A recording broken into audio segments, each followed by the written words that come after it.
안녕하세요. 돌아가신 시어머니를 생각하면 가슴이 미어지는 40대 여자입니다. 저는 시어머니를 13년 동안 모셨어요. 그 세월 동안 시어머니와 참 많은 일로 웃기도 했고 또 울기도 했죠. 그 수많은 일 중 단 하나도 제게 소중하지 않은 것이 없을 정도로 시어머니는 제게 남다른 의미가 있는 분이셨죠. 그런 시어머니, 임종에 얽힌 사건이 있습니다. 너무 강렬해서 잊지 못할 그 사건에 대해 이야기해 보려고 해요. 저는 아빠 손에 자랐습니다. 부모님은 성격 차이로 제가 10살 때 이혼을 하셨고, 제 두 남동생만 예뻐했던 엄마는 동생들만 데리고 집을 나갔어요. 엄마는 그 후 단 한 번도 저를 찾아오지 않았고, 심지어 제가 25살 때 아빠가 지병으로 돌아가셨을 때도 두 남동생만 보냈을 뿐, 제게 연락을 주지 않았어요. 두 남동생도 혹시 모를 유산 문제를 들먹이며 저와 교류를 하고 싶어 하지 않았기에, 저는 그렇게 완벽한 혼자가 되었습니다. 할머니가 돌아가신 뒤로는 아빠 쪽 친척들과도 연락이 모두 끊겼거나 1살 차의 남편과 결혼을 했어요. 나이 29살에 저에게도 새로운 가족이 생긴 거죠. 평범한 중소기업 직원이었던 남편은 마음이 따뜻하고 좋은 사람이었습니다. 그런 남편을 키워주신 시부모님과 사동생 또한 대화를 나누다 보면 포근한 마음이 들게 하는 사람들이었고요. 키워주신 아버지를 일찍 잃었지만 그래도 혼자서 참 씩씩하게 잘 살아왔구나. 고생만큼은 부모도 부모니 이제는 내가 내 엄마라고 생각하고 내게 많이 의지하려 하는데 새로 생긴 가족 중에서도 저는 특히 시어머니를 무척 좋아했어요. 자신을 엄마라고 생각하라는 시어머니의 말에 비록 시어머니 있긴 하지만 제게도 드디어 엄마가 생겼구나 싶어서 마음이 벅차올랐죠. 시댁과 신혼집 거리가 걸어서 10분밖에 되지 않기에 저는 거의 제 집 들르는 것 같았더니 민들레같이 날아오르고 사라졌습니다. 처음부터 적재적소에 적절한 구두점을 추가했습니다. 먼저 결혼을 했던 거죠. 처음엔 나름대로 사정이 있겠거니 했는데 막상 겪고 보니 동서는 굉장히 이기적이고 까칠한 사람이었습니다. 게다가 유독 철을 싫어하는 듯했죠. 되게 어머님거리면서 꼬리 살살 듯 내 엄마 없이 자란 거 티내나 뭐라고 하더군요. 동서, 지금 뭘 하고 있어요? 우연히 시댁 주방에 동서와 둘이 남았던 어느 날, 동서는 낮은 목소리로 중어, 그리더군요라고 말했습니다. 뜬금없이 제 아픈 곳을 파고드는 동서의 말에 화가 났습니다. 하지만 저는 꾹 참고 존댓말을 지키며 동서에게 물었죠. 아무리 제가 손윗 사람이라곤 하나, 동서가 저보다 나이가 많았으니 존대를 하는 게 맞다고 생각했거든요. 혼잣말인데 들렸어요. 미안해요. 그냥 난 형님이 계속 어머님한테 어떻게든 잘 보이려고 하는 모습이 짠해요. 부모 사랑 못 받고 자라서 애정 결핍 있는 게 너무 티 나잖아요. 그리고 형님 말 나온 김에 혼자서 너무 튀지 말아 주실래요? 전 시자 들어간 일이라면 좀 거리를 두고 싶은데 형님이 너무 혼자서 나대니까 괜히 제가 비교되잖아요. 거리 두고 싶으면 동서는 동서 알아서 해요. 동서 말대로 난 가족이 없어서 어머님 아버님하고 시간 보내는 일이 너무 좋아서요. 그리고 동서 거리 두는 건 좋지만 어머님 생신 같은 땐 바빠서 못 오더라도 전화 한 통은 드리는 게 맞지 않아요. 그런 기본적인 것도 안 하면서 어떻게 좋은 소리를 들으려고 해요? 그리고 나 엄마 없어도 아빠 사랑 많이 받고 자랐어요. 아빠한테 사람은 마음을 넓게 쓰는 법이라고 배워서 나 지금 동서간 엄청 무례한 말 그냥 넘어가 줄게요. 그러니까 다음부턴 말 조심해 주세요. 동서는 자기가 잘하긴 싫고 나쁜 소리도 듣고 싶어 하지 않는 사람이더군요. 같은 며느리인 제가 너무 동서를 배려하지 않고 혼자만 잘 하려고 했나요? 싶다가도 그동안 시부모님께 기본적인 도리도 안 하던 동서의 행동을 보니 동서에게 크게 미안한 감정이 들진 않더라고요. 게다가 제게 무리하게 구는 동서가 솔직히 싫었지만 그래도 평생 볼 사이인데 척을 지는 건 아닌 것 같아요. 저는 적당히 할 말을 하면서도 마지막 예인을 지키려고 노력했네요. 제가 결혼한 지 1년 뒤는 그야말로 시댁의 격변의 해였습니다. 그 해에 동서는 아들을 낳았고 그로부터 얼마 뒤 우리에겐 아주 크나큰 불행이 닥치고 말았죠. 여보, 제발 눈 좀 떠봐요. 바로 건설 현장 기술자로 일하시던 시아버지께서 그만 일을 하다 추락사를 하시고 만 거예요. 시아버지와 굉장히 금슬이 좋으셨던 시어머니는 충격을 받은 나머지 그만 자리하라 누우시고 말았습니다. 금을 전하셨던 시어머니는 어느 날엔 베란다 밖으로 뛰어내리려고지 하시더라고요. 어머님, 왜 이러세요네? 제발 이러지 마세요. 나라, 내가 남편 먼저 보내고 혼자 살아서 뭐하니? 시어머니가 걱정되어 한동안 휴가를 쓰고 시댁에서 지냈던 저는 이러다 정말 큰일을 치를까 봐 무서웠어요.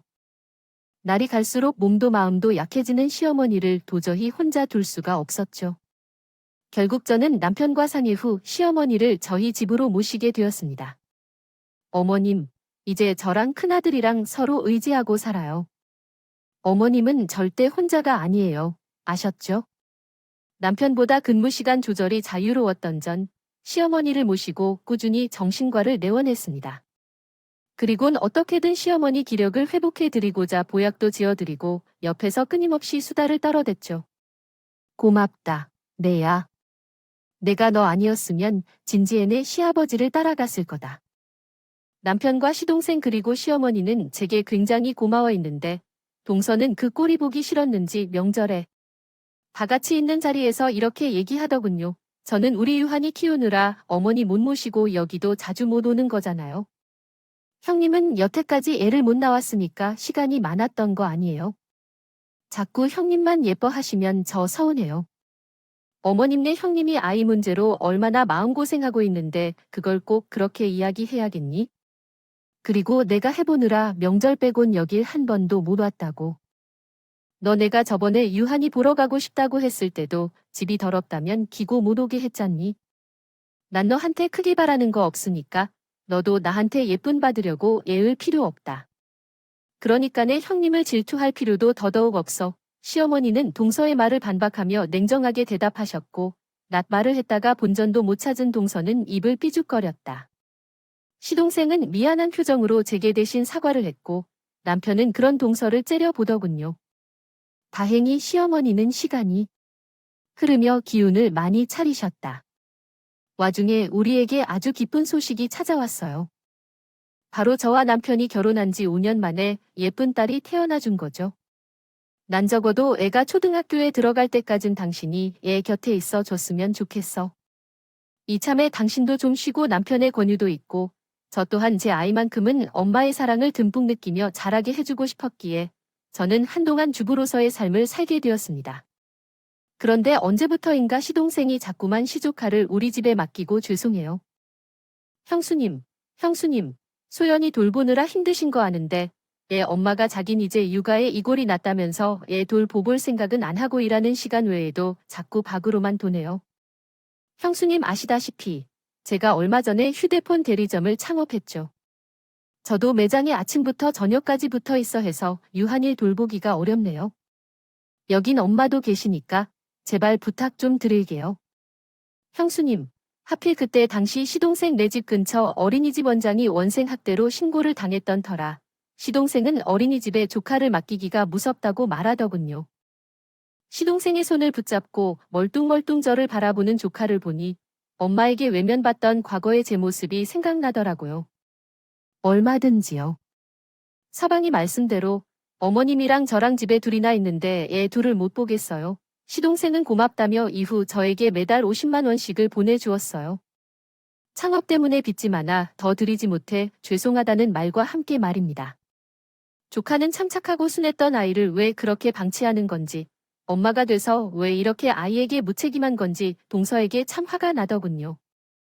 게다가 어느 날 제 치맛자락을 붙잡고 이렇게 말하는 조카의 모습을 보니 너무 마음이 아파오더라고요.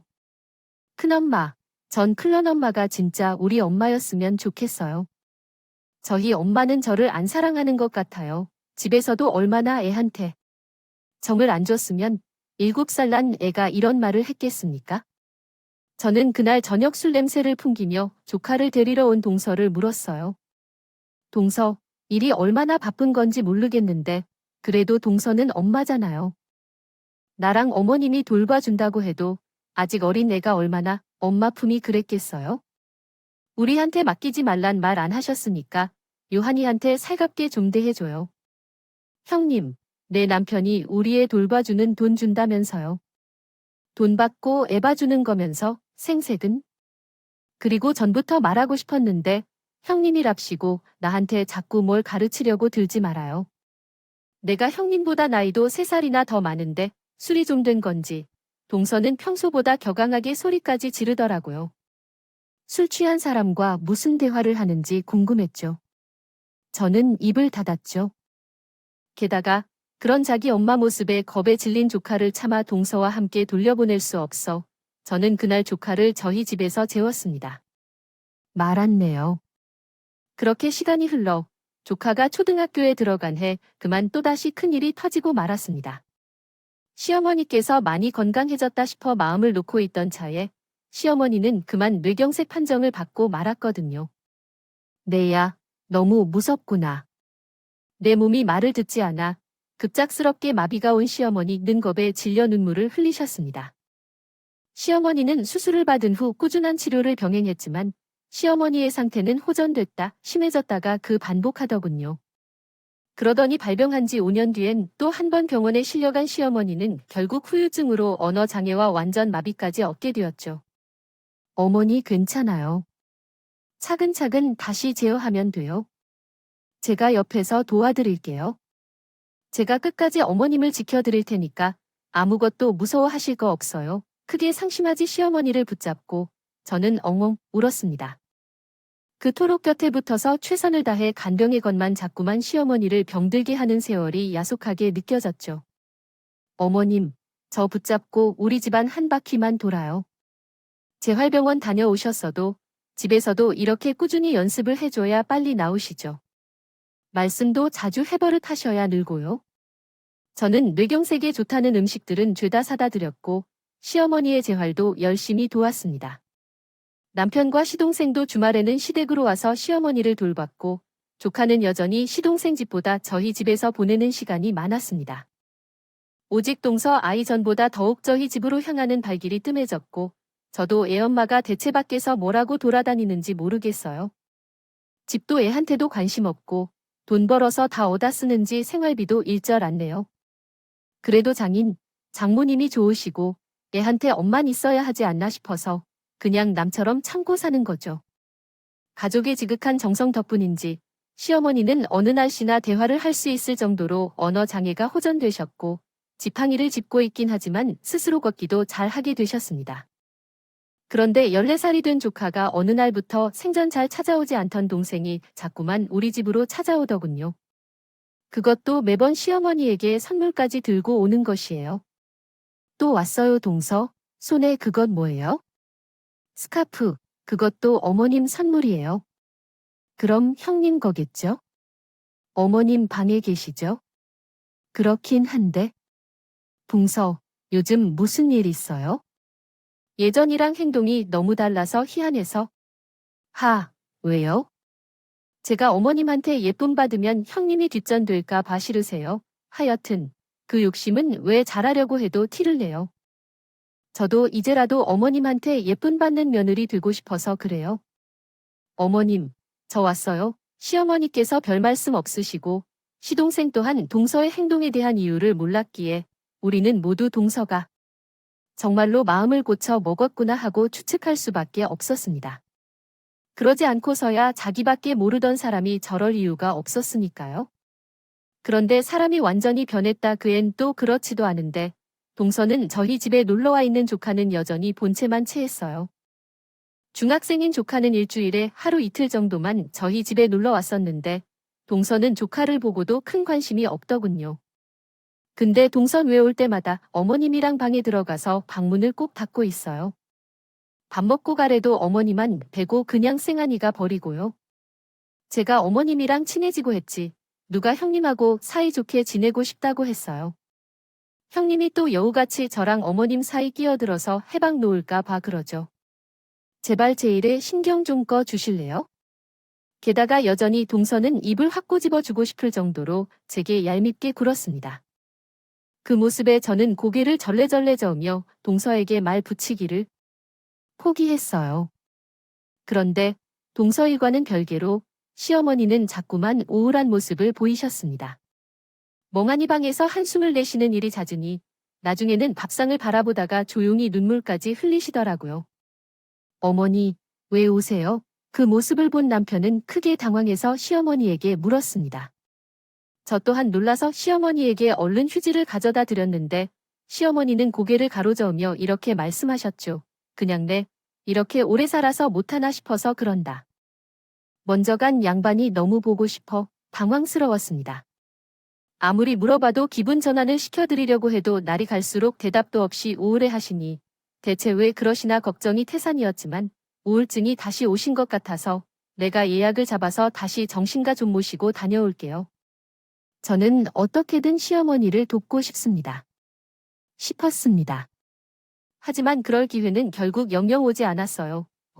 어머니 정신과 상담 이야기를 하루 남겨둔 날 저녁, 조카와 딸과 먹을 저녁을 차리고 시어머니를 부르러 방에 들어간 저는 경악을 하고 말았습니다. 시어머니는 아무런 미동도 없이 바닥에러 계시더군요. 다급히 119에 전화해 시어머니를 병원으로 모셨지만 시어머니는 끝내 다시는 눈을 뜨지 못하셨어요. 원인은 급성 뇌출혈이 있죠. 어머님, 이렇게 허무하게 가시면 어떡해요? 제가 아직 못해드린 일이 얼마나 많은데요. 너무나 허무한 시어머니의 죽음에 심장이 찢어질 듯 아팠습니다. 돌아가시는 날까지 끝내 기운을 차리지 못하셨던 시어머니. 한숨이 자꾸만 제 귓가에 맴돌았죠. 그런데 서글피 울던 저와 남편 그리고 시동생 다 더욱 오열했던 사람이 한 명 있더군요. 어머님, 이렇게 빨리 돌아가시면 전 어쩌라고요? 마지막까지 정말 저한테 너무하세요. 제발 다시 돌아오세요. 어머님, 그 사람은 바로 동서 있습니다. 솔직히 좀 놀랐어요. 마지막 몇 달 동안 시어머니께 정을 붙였다고 한들 저렇게 낳아 이은 사람처럼 울부짖다뇨? 대체 시어머니와 단둘이 어떤 대화를 나누었기에 저렇게까지 슬퍼하는 걸까 싶어 의아하면서도 한편으론 동서 또한 정이 있는 사람이었구나 싶어 치근하기도 했죠. 시어머니의 발인을 마치고 우린 모두 저희 집으로 돌아왔습니다. 시동생이 시어머니의 유산과 유품에 대해 정리를 하자고 말했거든요. 어머니가 뇌경색 증세가 심해지기 전에 저한테 변호사를 좀 구해달라고 하셨어요. 위원장을 미리 작성해 두고 싶으시다면서 형수님, 예전에 어머니가 아버지랑 같이 살던 집 하셨던 거 기억하시죠? 그 돈 작은 이모께 빌려드렸던 것도요. 어머님이 그때 이모님께 돈을 빌리는데 그 돈을 형수님 앞으로 남기고 싶어 하셨어요. 물론 저도 전혀 이해되지 않고요. 형수님께서 저희 어머니한테 얼마나 지극히 정성이었다 하는데 어떻게 제가 이견이 있을 수 있겠어요? 시동생의 말을 듣고 깜짝 놀랐습니다.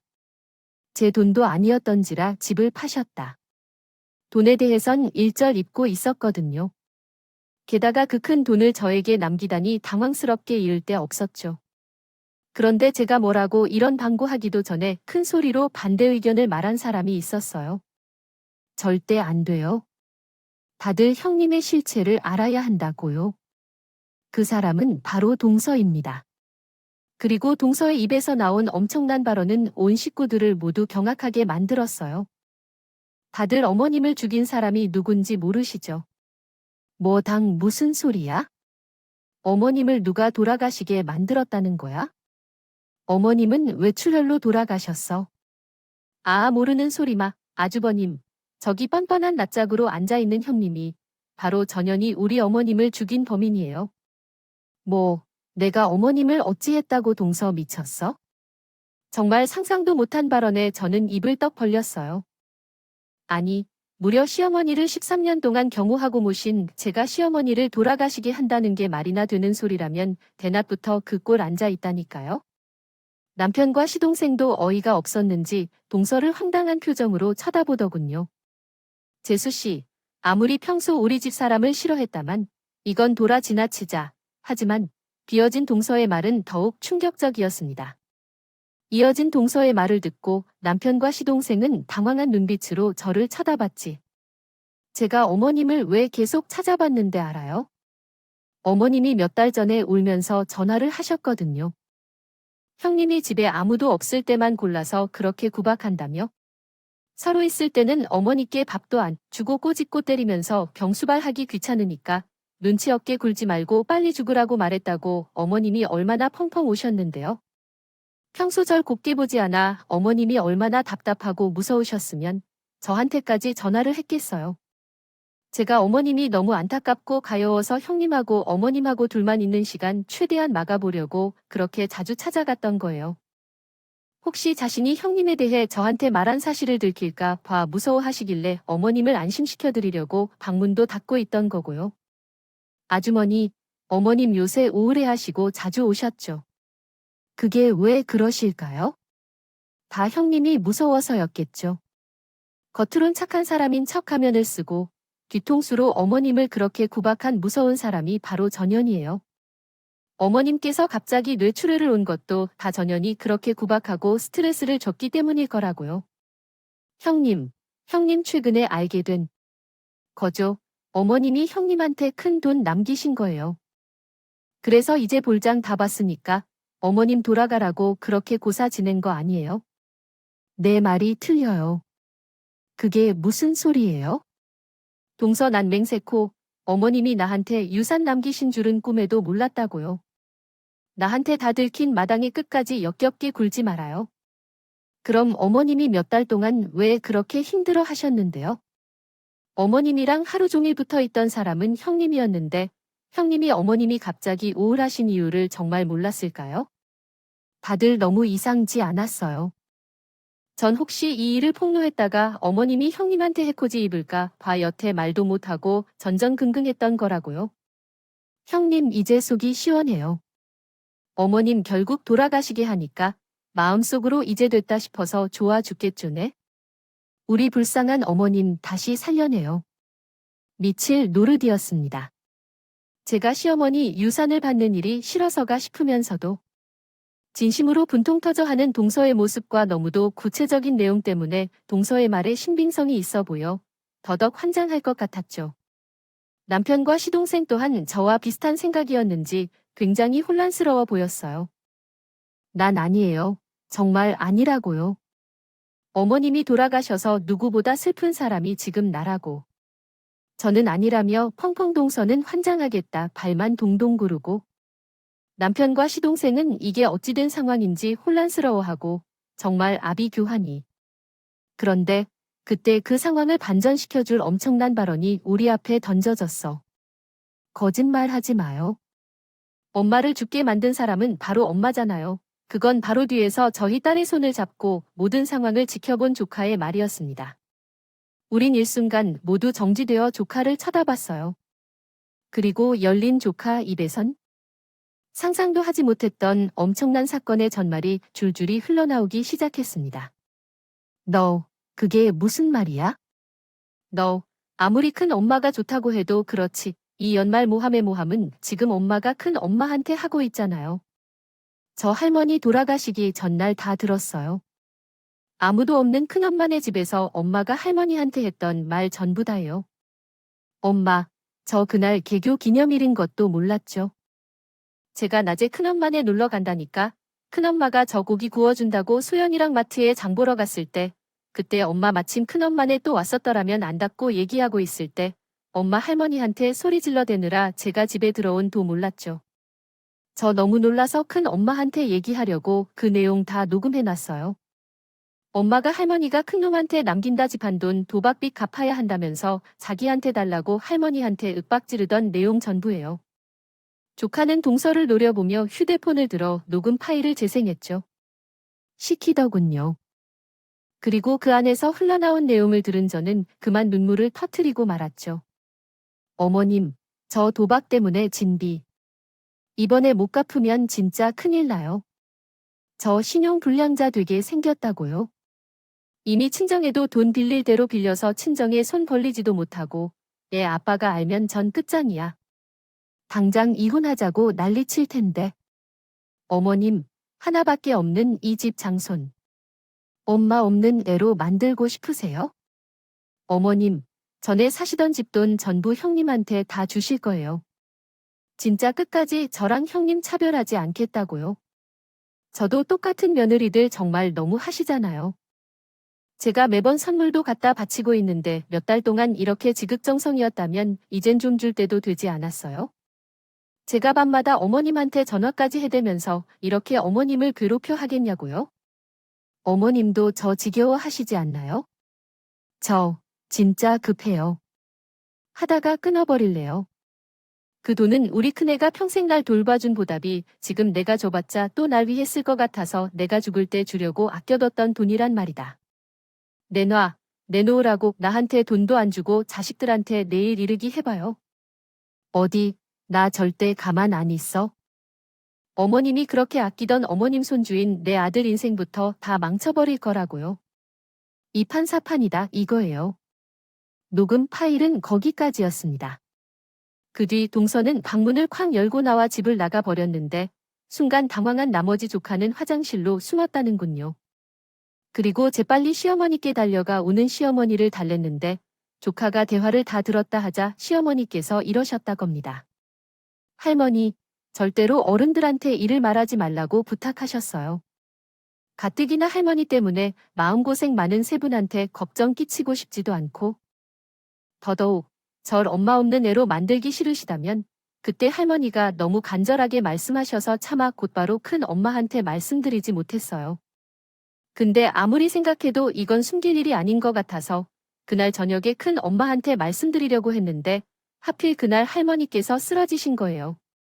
할머니가 뇌출혈에 오도록 몇 달 동안 할머니한테 돈을 요구하면서 괴롭힌 사람은 바로 저희 엄마라고 엄마가 할머니를 죽인 거예요. 동서의 겁박에 덜덜 떨면서도 저에게 보답해야 한다던 시어머니의 말에 어떻게 눈물이 터지지 않을 수가 있겠습니까? 다들 경악을 금치 못하고 있는 와중에 조카는 마지막 핵폭탄을 던지더군요.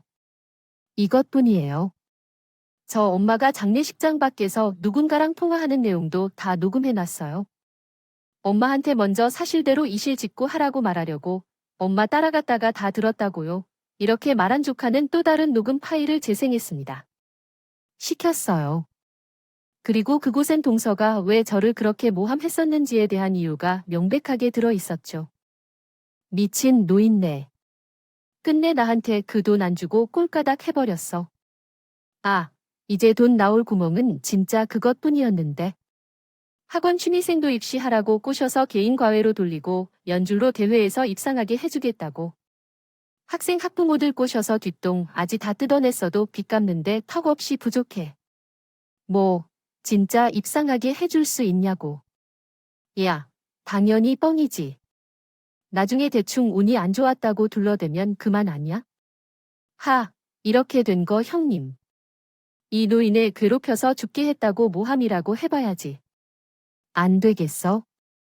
등신 같은 내 남편은 자기 영수한테 고맙다고 절대 자기 목 뺏어올 생각 안 할 텐데. 그렇게라도 해야 그 인간이 유류분 반환 청구 소송 할 거 아니야?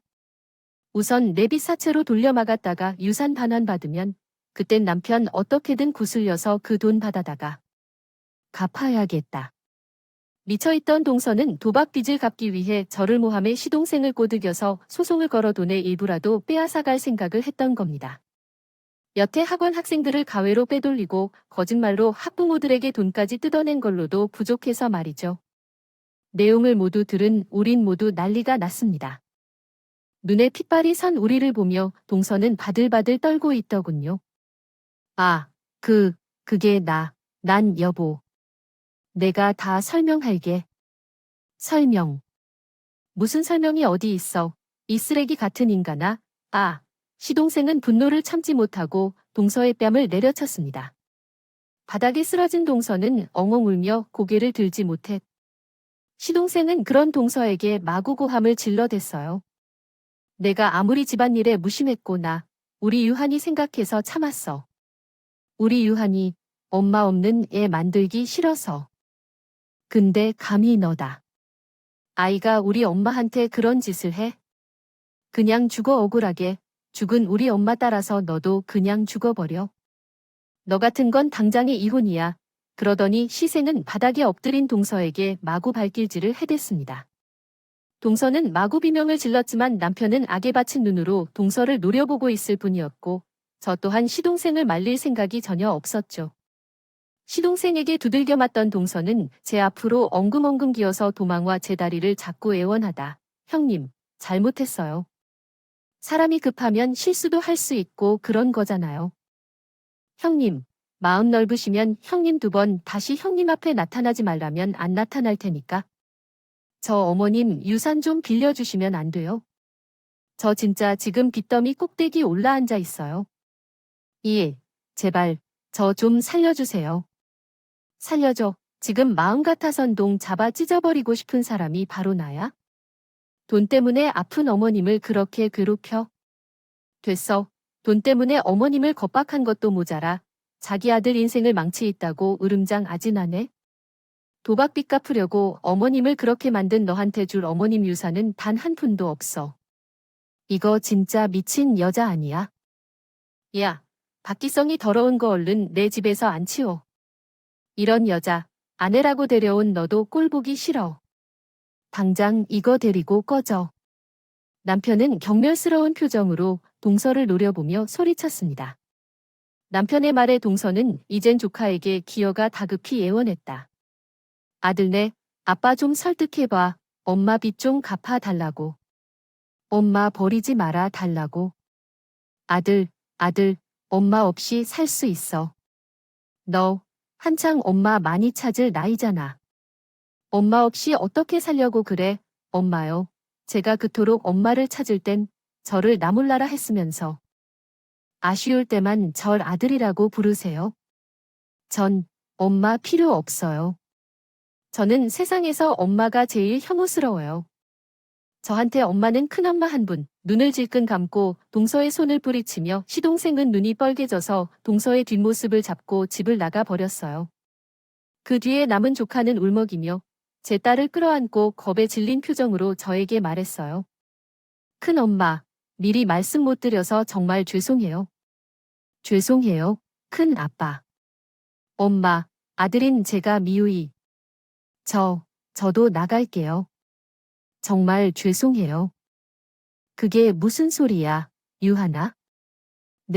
내가 죄송해? 내가 미워해야 해? 딱한 거 헤이리와 큰엄마가 안아줄게. 혼자서 많이 무서웠지. 조카는 자신의 엄마 때문에 저와 남편이 자신을 미워할 것이라고 생각해서 겁을 먹은 모습이었어요. 그런 조카가 너무 안쓰러워 눈물이 멈추지 않더군요. 어느새 제 키만큼 키가 훌쩍 자한 조카는 제 품에 안겨 어린애처럼 엉엉 울었어요. 전 정말로 저희 엄마가 너무 싫어요. 큰엄마, 제발 저 미워하지 마세요. 저와 조카가 울자 저희 딸 또한 제 허리를 끌어안고 울음을 터뜨렸고 남편은 바닥에 무너지듯 무릎을 꿇고 앉아 흐느끼며 시어머니를 애타게 불렀죠. 죄송해, 어머니. 아무것도 몰랐던 등신 같은 아들이어서 어머니 혼자 힘들게 내버려둬서 정말 죄송해요. 그렇게 우리 가족은 이기적이고 교활했던 동서 한 사람으로 인해 모두 마음에 큰 상처를 가지게 되고 말았습니다. 시동생은 당분간 조카를 집에서 좀 맡아달라고 제게 전화를 걸더군요. 짐 다 싸서 애 엄마는 처가로 쫓아버렸어요. 그래도 이혼하기 싫다거나 돈 빌려달라고 한동안 찾아올 것 같으니까 유한이가 아예 집에 없는 게 나을 것 같아서요. 그리고 형수님, 아주 잠시라도 형수님을 의심했던 거 진심으로 죄송합니다. 그리고 제 아내가 했던 모든 일들 전부 그 여자 대신해서 제가 사주해드릴게요. 정말 죄송합니다. 서방님도 피해자인데요. 뭘? 전 괜찮아요. 그냥 어머님에게 무슨 일이 있었는지 미처 알아채지 못했던 제 스스로가 너무 죄인 같을 뿐이에요. 유한이 걱정은 마세요. 아예 계속 저희 집에 있게 해도 되니까요. 한창 엄마 손길이 필요할 나이잖아요. 이후 조카는 한동안 저희 집에서 생활을 했습니다. 그동안 시동생은 변호사를 선임하고 동서에게 이혼 소송을 걸었고 유책 사유가 너무도 분명해 소송은 아주 손쉽게 끝이 났죠. 이미 동서 이름으로 빚이 어마어마했던 터라 동서는 분할받을 재산도 없이 거의 맨몸으로 쫓겨났고 당연하게도 양육권과 친권은 시동생이 가져올 수 있었어요. 이혼이 마무리되고 얼마 되지 않아 시동생은 동서에게 전화가 왔었다며 제게 이야기를 해주더군요. 그 인간 결국 처가에서 쫓겨? 났대요. 너 같은 짐승은 사람 대우로 해주면 안 된다면서요. 장인어른께서 제게 전화해서 사과하시고 이혼은 막고 싶어서 몰래 몇 번이나 애엄마한테 돈을 빌려줬던 건데 그게 자기 딸을 망치는 길이었다면 나를 잘못 키워서 면목 없다고요. 거기다 뭐 할 말도 없어서 그냥 잘 지내시라고 말하고 전화 끊었죠. 그리고 애엄마 학원에서도 잘렸어요. 입시로 자기한테 과외 받으라고 학원에서 빼돌린 학생들 있죠. 걔네 중 몇 명한테 대회 입상시 준다고 학부모한테 뒷돈을 받은 모양인데 형수님도 그때 들으셨다. 그 사람 그럴 능력도 생각도 전혀 없었잖아요. 결국 아무도 입상을 못한 사실 알고 학부모들이 들고 일어났는데 그중 한 사람이 학원 애엄마가 학생들 빼돌리고 있다고 폭로했다라고요. 거기다가 그 대회 일로 과외생도 전부 그만두고 그중 학부모 한 사람한텐 뺨까지 맞았다면서 엉엉 울대요. 그 뒤론 그 좁은 바닥에 소문자 퍼져서 학원 강사 자리도 다 거절당하고 과외일기 끊겼네요. 도박 때문에 돈에 눈이 멀어서 자기 무덤 자기가 판 거죠. 아무튼 그런 얘기로 저한테 동정표 사려고 하면서 자기 보증금 500만 원짜리 낡은 원룸에서 겨우 숨만 붙어 있다고 이미 자기 신용 불량 상태라며 돈 좀 빌려달라고 전화한 거더라고요. 물론 전 단박에 거절했지만 제가 대체 어쩌다 이런 여자랑 결혼해서 애까지 낳고 산 건지 과거에 제가 너무 원망스럽네요. 시동생은 혼한 후 저희 집 근처로 이사를 왔어요. 시어머니도 돌아가신 마당에 남은 가족인 우리와 가까운 곳에 살고 싶다며 말이죠. 덕분에 조카가 저희 집에 오기도 더 쉬워져 저는 조카를 거의 자식처럼 키우고 있답니다. 어느덧 중학교 2학년이 된 조카는 날이 갈수록 듬직해져서 부모의 마음이 이렇게 든든한 거구나 싶더라고요. 아들, 큰 엄마 좀 도와줄래? 여기 상중 병풍 앞으로 옮겨줘네. 아들 같다. 엄마, 나는 뭐 도와주면 돼? 나도 도래, 초등학교 4학년인. 저희 딸은 어찌나 자기 오빠를 졸졸 따라다니는지 모릅니다. 조카가 저희 딸을 어릴 때부터 참 잘 챙겨줬었어요. 외동인 두 아이가 서로에게 든든한 형제가 되어주는 것 같아 마음이 무척 흐뭇했고 얼마 전엔 저희 시어머니의 첫 기일이었는데 처음인 만큼 정성스럽게 제사 음식을 해서 상에 올렸는데 돌아가시기 몇 달 전부터 동서로 인해 입맛을 잃으셨던 시어머니 모습이 떠올라 저도 모르게 제사상 앞에서 엉엉 울고 말았죠. 어머님, 그때 어머님 혼자 외롭게 둬서 정말 죄송해요. 하늘에선 더 이상 아프지 않으신 거죠? 어머님, 좋아하시던 음식 많이 차렸으니 돌아가시기 전 못 드셨던 음식 오늘이라도 실컷 드시고 가세요. 제 말에 남편과 시동생 또한 저울하다 말고 울음을 터뜨렸어요. 시어머니가 돌아가신 지 1년이 지났건만 그렇게 아직 우린 모두 시어머니를 가슴에서 떠나보내지 못했습니다. 그리고 기가 막히게도 3일 전 제게 누가 찾아왔는지 아십니까? 형님, 누군가 초인종을 누르기에 나가보니 그 사람은 바로 동서 있어요. 밥도 제대로 못 먹고 다니는 건지 잔뜩 초췌해 있는데 얼굴로 제게 한껏 불쌍한 표정을 지으며 동서는 이렇게 말하더군요. 형님, 그동안 잘 지냈어요? 우리 유한이 잘 지내요. 형님, 유한이가 엄마 안 찾던가? 저한테 말은 독하게 했어도 아직 앤데 엄마 찾죠. 제가 이제라도 유한이를 엄마로서 좀 보살펴주고 싶은데 그러려면 제대로 살 집이 좀 있어야 하잖아요. 제가 지금 편의점 알바하면서 벌이가 얼마 안 돼서 집 보증금도 다 까먹어가지고 집을 빼야 하는데 혹시 형님이 저랑 유한이 지낼 집 좀 구해주세요. 주시면 안 돼요. 아니면 500, 아니 100만 원이라도 우선 주시면 제가 그걸로 어떻게든 몇 배로 불려서 돈 얘기를 할 건 알고 있었지만 하다못해 조카 핑계를 대며 허무맹랑한 소리를 해 될지는 몰랐습니다. 그렇게 자기 자식을 방치해 둘 땐 언제고 이제 와서 저런 소리가 먹힐 거라고 생각했을까요? 자세히 보니 눈도 살짝 풀리고 횡설수설하는 게 살짝 정신이 오락가락하는 것 같더군요. 저는 그런 동서에게 이렇게 말하곤 냅다 문을 닫고 들어와 버렸죠. 나 이제 동서 아니 당신 존중해줄 마음 전혀 없으니까 존대 안 할게.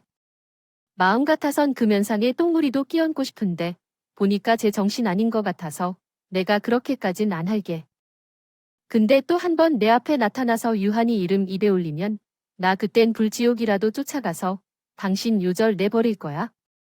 알았어? 그리고 요즘 시급이 얼마나 높은데 편의점 알바하면서 월세도 못 내고 보증금을 다 까먹어 몇 배로 불린다 어쩐다 하는 거 보니까 당신 아직도 도박 못 끊었고요.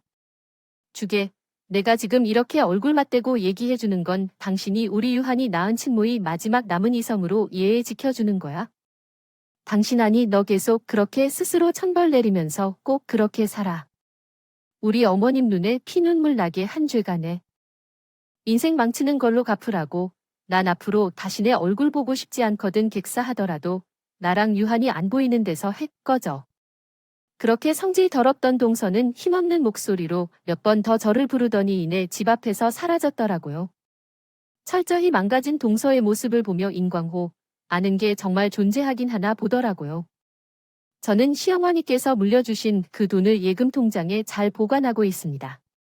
이 돈은 잘 아껴뒀다가 딸과 조카의 교육비와 대학 학비, 그리고 결혼 자금으로 공평하게 나눠 주려고요. 부모가 돼서 큰 돈을 쓸 일이 자식들 일밖에 더 있나요?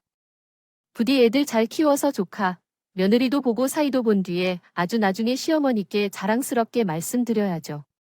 어머님이 제게 그러셨던 것처럼 저도 며느리와 사이에게 아주 좋은 시어머니이자 장모가 되어 주었습니다. 하고요.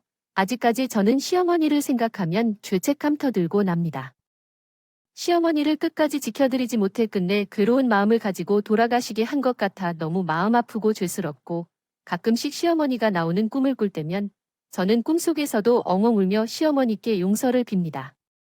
시간을 되돌릴 수만 있다면, 과거로 돌아가 모든 일을 바로 잡을 수만 있다면 얼마나 좋을까 하는 헛된 상상을 하며 저는 여전히 시어머니를 그리워하고 있습니다.